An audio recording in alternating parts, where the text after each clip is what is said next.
প্রিয় বন্ধুরা, কেমন আছো তোমরা? আশা করি ভালো আছো। আজকে তোমাদের আমি কিছু নামের ডিজাইন শিখাবো। যদি কারো কোনো নামের ডিজাইন লাগে তাহলে কমেন্ট অবশ্যই জানাবা, আমি তাদের নামগুলো সুন্দর করে আঁকিয়ে দেব। যেমন আজকে একটা নাম লিখবো, মনে করো অরুণ। একজনের নাম হচ্ছে অরুণ। এই অরুণটা আজকে তোমাদের আমি শিখে দিচ্ছি, দেখো কি সুন্দরভাবে লিখে দিব। এই যে অরুণ, অ, তারপরে আমি এখানে একটা র দিয়ে দেব, অ।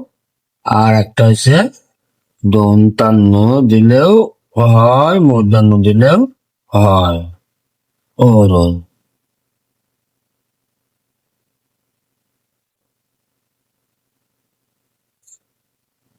দেখো কি সুন্দর একটা, তোমাদের আমি অরুণ নামটা লিখে দিলাম। কেমন লাগছে? এখানে তোমরা আমার কমেন্টে জানাবা। আর যদি কারো নাম লাগে তারা শিখে নেবে আমার কাছ থেকে অরুণ নামটা। ধন্যবাদ তোমাদের।